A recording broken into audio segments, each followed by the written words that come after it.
Yeah, OTB Spreads Prediction Show coming to you live on St. Patrick's Day, where we're going to get this green, we're going to run it up, we're going to cash some bets. Let's go get the green, man. NBA best bets and plays, takes, and leans, and where I'm going with my cash on this beautiful Takeover Tuesday. Guys, let's get into it. But first off, we'll review the last couple days that we've had. Yesterday, we had a small slate just covering NBA. Didn't cash any crazy parlays, but we did what we needed to do. We cashed every single lock. We left in profit, and that is what matters in this game. The day before, we went absolutely crazy, cashing multiple parlays, cashing a plus 3,200 parlay. We absolutely ran the boards on Sunday. We called Purdue. We called Penn on the money line, let alone called the spread, called Arkansas. Really great run over the weekend. Started out slow in March, but we're back to 500 in profitable days, and that's what matters, man. We're here on day 17, and we're in profit right now. We're 8 and 8 on the month for days in profit. And we're into the 17th day to get above that 500 mark. So, man, we've made a little run here. Just need to start ripping some play of the days off and my top play. And yesterday we did that. You know, we only had one play on the board, so that was a top play, and that was the Lakers and the Spurs. So both of those guys cash out the NBA. Let's see what we can find today, and let's see what we end up coming up with. If you want my premium package, there may be no better day than today. It's Takeover Tuesday. We have Champions League getting ready to kick off at 1:45 Eastern. NBA is this evening at 7. We have the March Madness Pass. You get my whole college access, including NIT plays that I decided to take for the rest of the season, rest of the month. $75, lock in. I'm giving away a couple free college plays today. We are absolutely loaded, everybody. This month and this week, really in particular, is one of my favorite weeks to bet. This is what we wait for. We wrap up the round of 64 and 32, and then we roll into opening day for baseball on the 26th, MLB. And on top of that, we have the playoff race tightening up. You can already see the games getting more competitive. This brings the unders into play a little bit more. And I really love this time of year. There's a lot of value. Guys either step up and play great and they outperform their averages and you find a lot of value there. Or guys miss, they're inflated, you're paying a tax on them, and they just don't perform, and the under's a lot easier to hit. Look, I thought my favorite play on the board for a prop yesterday was Tristan da Silva under. We cashed that easy on his points and rebounds. So, point in cases, what we're going to do is we're going to get into this slate here. We have, I believe it's a 7-game slate. 1, 2, 3, 4, 5, 6, 7, 8. 8-game slate. We're going to get into this 8-game slate here, and we're going to cash some slips, man. That's the play, and that's the plan. So let's get into it. First up, we have the Heat going into Charlotte to take on the Hornets, where the Hornets are 5-5 against the spread. Heat are 7-3. Heat are absolutely playing on fire. They've been lights out hot, in my opinion. They're going to be a hard team to stop here down the stretch if they keep playing like this. There's really nobody out for the Hornets right now. It looks like most of the guys that are questionable are going to be Bam Adebayo. Andrew Wiggins has already been ruled out. And then Pelly Larson, he's probable, but you never know. That goes either way in the NBA. So Bam Adebayo's out. I don't necessarily love this spot for this team. I know Khalil Ware has stepped up in these moments, but the Hornets are 10-2 in their last 12 games on the money line. They're home tonight. I really like this spot for them, man. I don't see it being a letdown spot.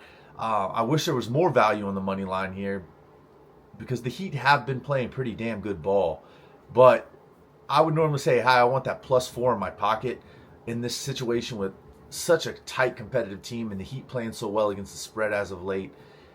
I'm going to have to go here and say Hornets -4. I think Con Knuppel steps up tonight. He gets off of this little bit of a shooting slump he's been in. Hasn't looked like that same guy we saw earlier last month and to close the month out. So I'm gonna go Hornets here, and I think LaMelo Ball could have a good game. He hasn't had any really big games as of late over the last, I would have to go back and look. He just hasn't had a game that's jumped out at me with his PRA, right? Like his assist totals were really high there for a while. He was still scoring the ball well. He was rebounding the ball well. He had that triple-double early in the season. And he's just kind of cooled off on his stat line. It's just kind of like average, 15 to sometimes 20. He hasn't really even got upwards of 7, 8 assists lately. I think last game he finished with 6, maybe even 5. But LaMelo Ball's due for a breakout play, so I could potentially see his PRA coming into play a little bit today.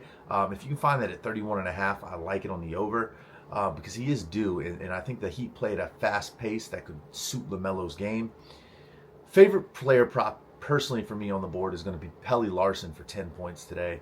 I like Pelly Larson for 10 points or over his PRA 17.5. So those are two leans. Both involve Pelly Larson today. I like that. I like that play there. But I will go lay the points with the Hornets -4. Feels a little bit pricey. I would have liked to see this line at like -3. Right around a one possession ball game. But yeah, I'll lay it with the Hornets. Let's keep it moving on to the next. Thunder in Orlando. We have Thunder going into Orlando to take on this Magic team that is who we think they are, an ass team. And I said it yesterday on live. I said this team continues to let us down. They'll go in and they'll upset the Clippers, and they'll go in and they'll upset Los Angeles Lakers, and they'll go out west on the road and look fucking incredible for a week. And you start to say, okay, they're going to turn the corner here. This is the team that we thought they were.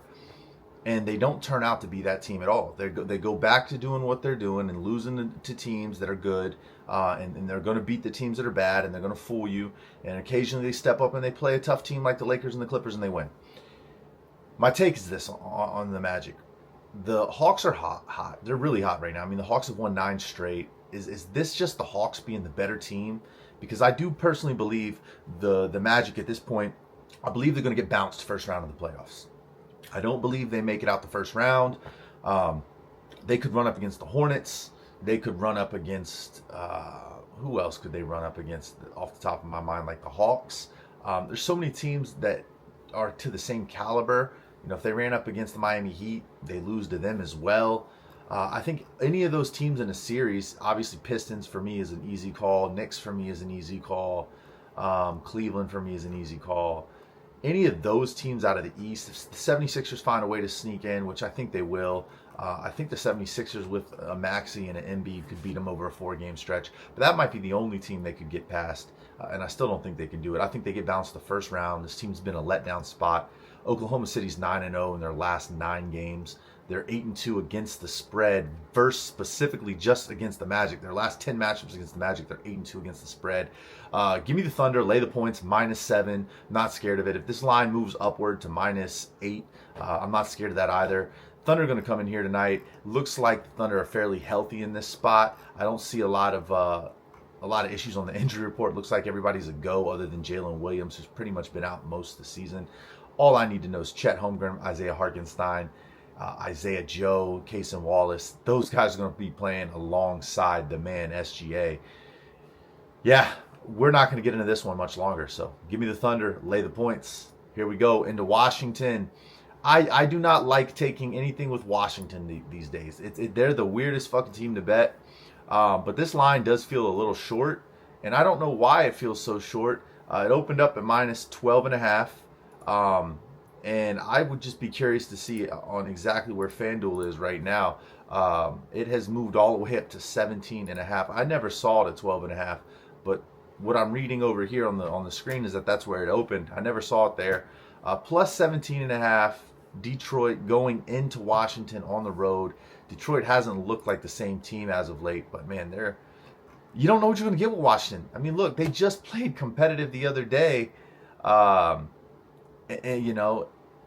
then they turn around and give fucking Bam Adebayo 83 points. And this is a hard team to handicap because you just don't know what you're getting out of the Wizards from night to night. You don't know when the young talent's going to show up.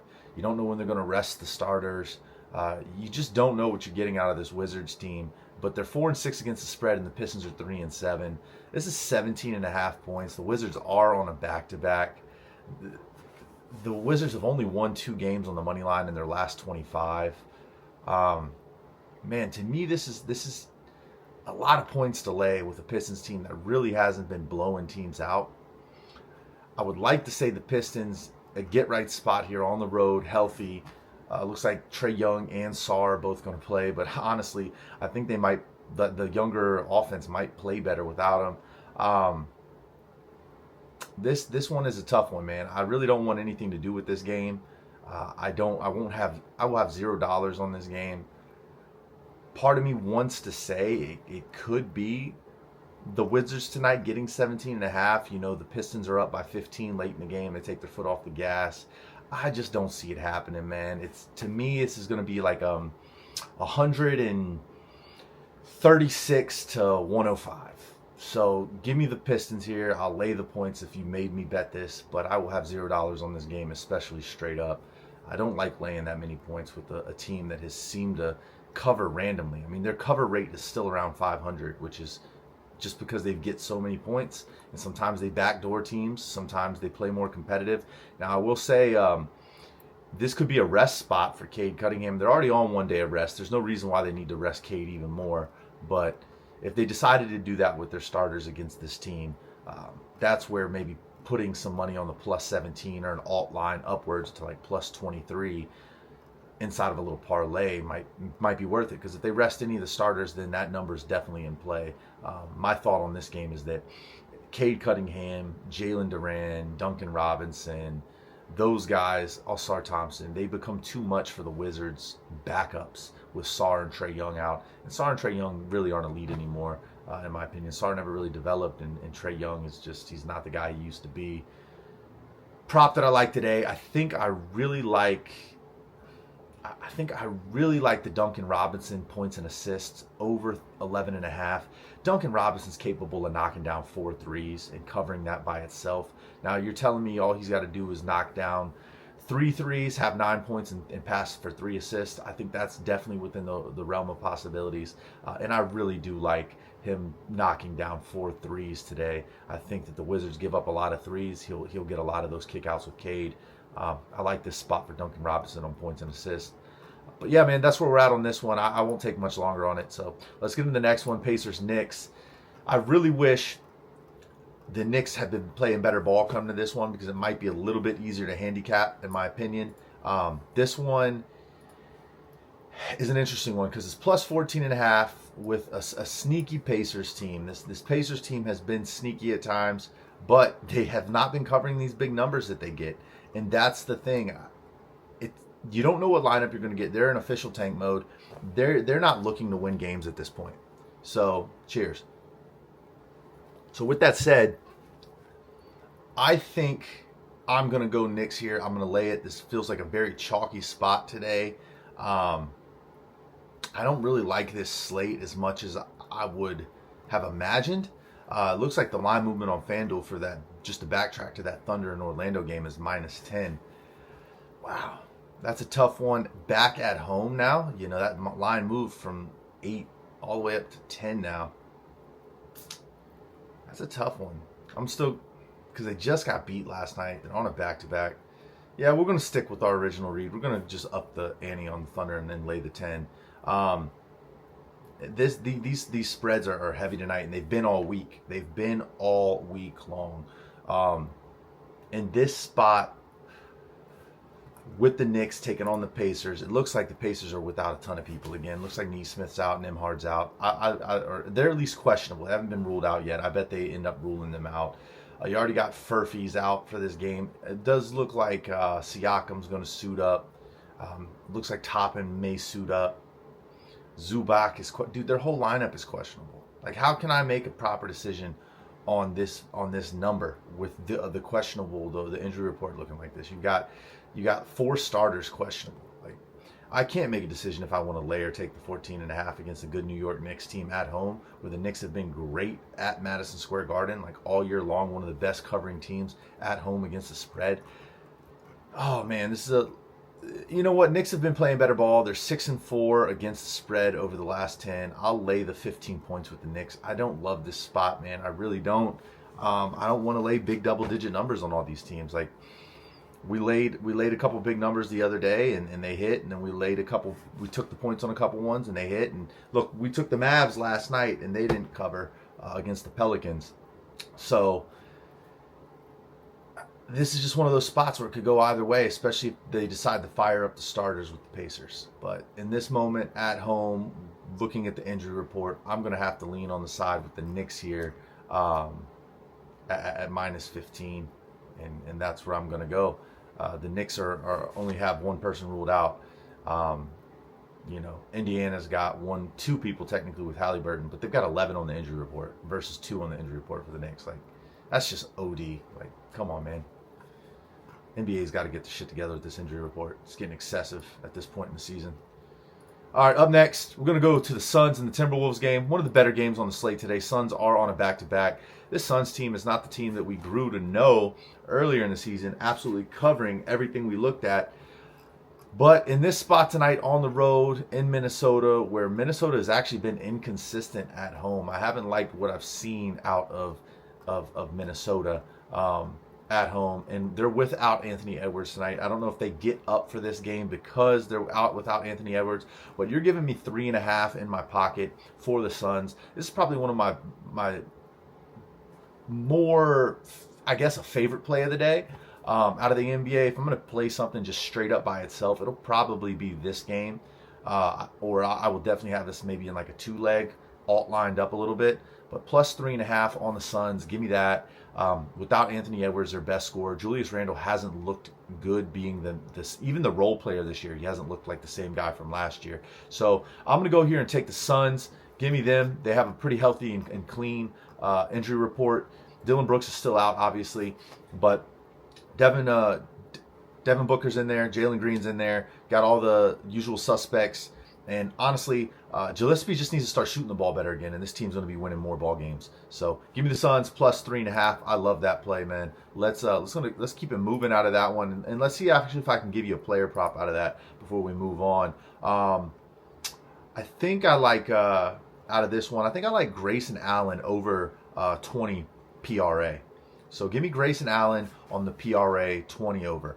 He should rebound the ball fairly well in this spot. I could see him getting around 4 rebounds, 4 assists. That's 8 right there. So you just need 12 to 13 points, which he's fully capable of getting you. My final stat line is for him to finish with 14 points, 4 rebounds, 5 assists. That's what I'm going to finish with Grayson Allen. I think he covers that 20.5 PRA today. I like that spot for him, man. And if you wanted to play him as a 15-point game, I don't hate that spot either. Let's keep it moving. Suns plus 3.5. All right. Let's get into the nitty gritty of this. The Bucks and the Cavs, man. Cavs going on into Milwaukee. Bucks haven't looked great as of late. Not like at all. Like I wish they have looked better, but they just have not looked good at all, man. They're getting 10 points. But the Cavs haven't looked good either. I called the Mavericks against them the other day. It looks like Giannis is going to play tonight. And it looks like Jarrett Allen has already been ruled out. Who else is it? Giannis is actually questionable. A lot of people questionable, on this. A lot more than I thought. Miles Turner's questionable. That's 2 bigs for them.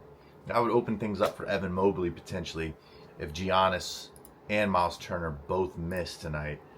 It looks like Cleveland's got some projected dominance here in this spot. But my edge is like, this is too many points. I think that the Cavs shouldn't be laying 10 points. I feel like this should be more like a 6.5 -7 game. I'm going to put my money with the Bucks, man. Plus 10. If that's where they want to put the line at, like I just told you, you guys could go ahead and take like the Suns plus 6.5 and pair that up with the Bucks, maybe like 14.5. That's a nice little 2-leg parlay plus money. Give me that all day. I don't think the Bucks are phenomenal in this spot. They've got 5 guys on the injury report, but they are at home. They're getting double digits. If this line moves up a little bit more, which it may move up before close of closing line value around 5:30, 6 o'clock. This might go to like a plus 10.5, and then I really like it because of that hook point. But yeah, man, I'm going to take the Bucks. I'll take the points here. It feels like a spot where if Giannis plays, he could control this game.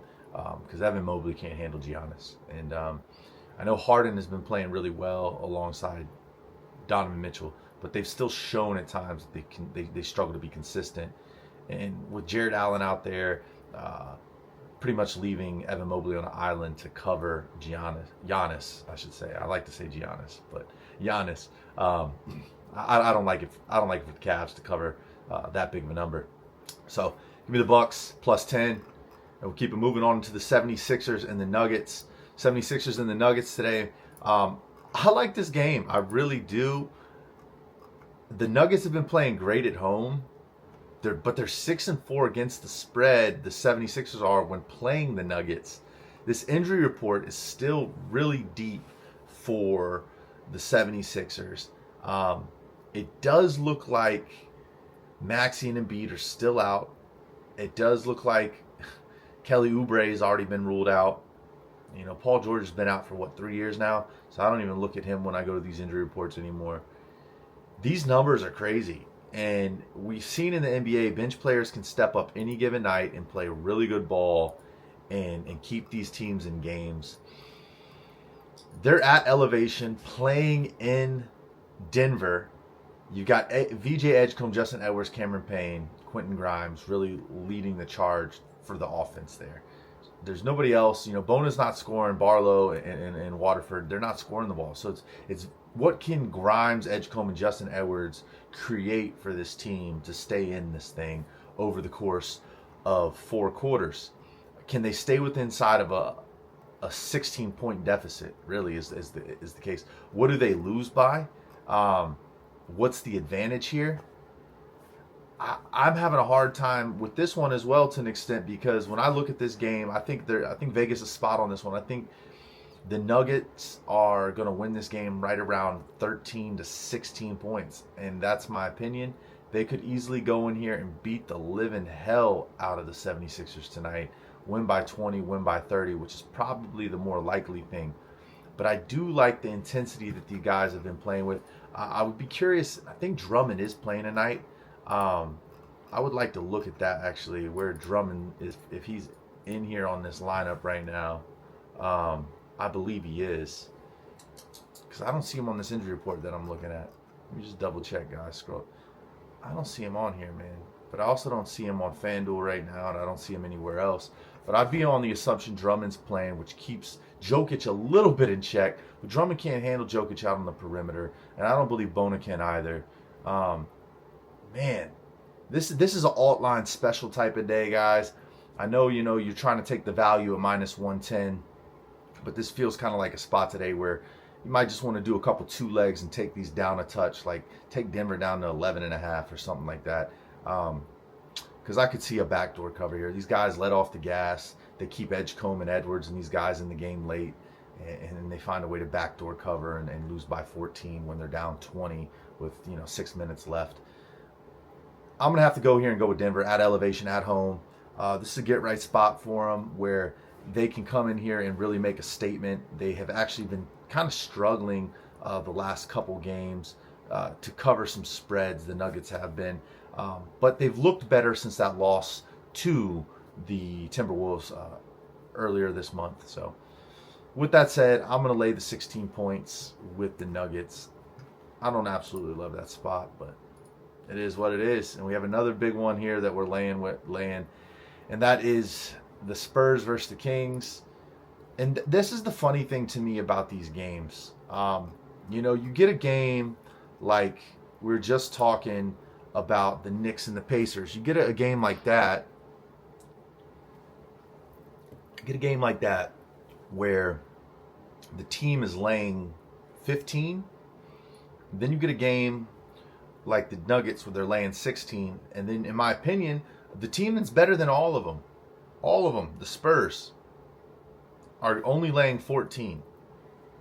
They're only laying 14. I mean, you got the Pistons laying 18 against the Wizards.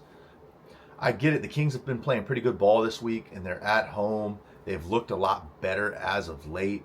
But Spurs are only going to be without Luke Cornett and probably Dylan Harper tonight. The Kings are without everybody. I mean, Keegan Murray's already been ruled out. Obviously, they've shut down Sabonis and Levine for the year. That leaves you DeMar DeRozan to have a hot night like he had the other night in order for them to even win. Or you need Russell Westbrook to be doing his triple-double shit. Like, that's the 2 variables that have to happen. Well, guess what? They've got Stephon Castle. They got De'Aaron Fox. De'Aaron Fox used to play for the Kings. That guy's going to come out with some vengeance. Give me the fucking San Antonio Spurs. Lay the minus 14. I am not scared of this game. I believe the Spurs go in there and they run belt to ass, even though they're on a back-to-back and they just cashed us last night. And the Spurs obviously don't have the rest advantage. That goes to Kings. But the Kings are ass. They're in tank mode. There's no doubt about it. Both these teams are 6-4 against the spread over their last 10. I see the Spurs go in here and cover once again tonight. If anything, last night they came in a little in a sleepy spot and kind of got popped in the mouth early. Was playing from behind for the first half. Came out, ended up getting caught up, beating the Clippers by a lot. And even the Clippers without Kawhi are a much better team than the Kings at home with DeRozan and Westbrook and Reynaud and those guys. And what's the other guy's name? Ashwa, whatever his name is, the rebounding boy that used to play for the Knicks. All I know is this, guys. I'm going to lay the 14 with the Spurs. If I had to pick, as far as game lines go, this is going to be a player prop heavy kind of NBA day, in my opinion. I won't have too many. I'll probably do some alt line stuff. And then I'll probably lay a straight bet with the Phoenix Suns plus 3.5 on the Timberwolves. And I may even touch the money line. Thunder minus 10. I feel good about that one. And yeah. As far as this slate goes, I don't really love the edge on any of the spreads. I do think there's some edge here for the Spurs. I believe this line's just a little short at 13.5. I think it should be more around 15.5, 16.5 is where the book should have it priced, in my opinion. So I do believe there's an edge there on the Spurs at 13.5. And obviously, I already said I like the Thunder at -8, but that line's moved to 10. Hornets has already moved since we started the show. That's up to 5.5. When we first started, it was at 4 flat. Now it's at 5.5. So money flowed in on the Hornets. That's starting to get a little pricey. I would have to look and see why that line moved. Was it an injury report? Did Hero get ruled out? Did Norman Powell? Did Davion Mitchell? What's the variable there behind that 1.5? Because that could swing me. If it's still just Bam Adebayo, I may want to go ahead and take the Heat at plus 5.5 now. Because I do still think this is a competitive game. I don't see the Hornets blowing the Heat out. I think this thing stays within, 8 points at max.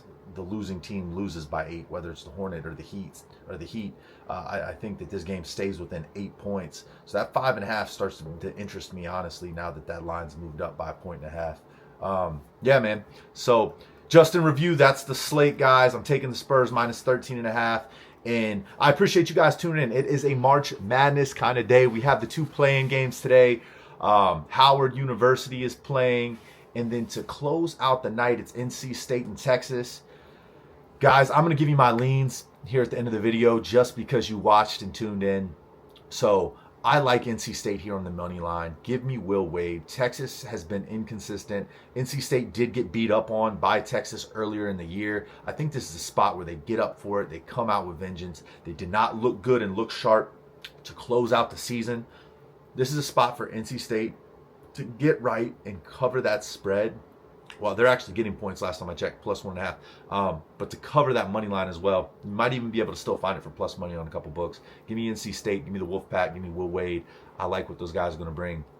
And then they're going to go in and they're going to play BYU tough. And we're going to see what that spread looks like once that matchup gets made after they win tonight.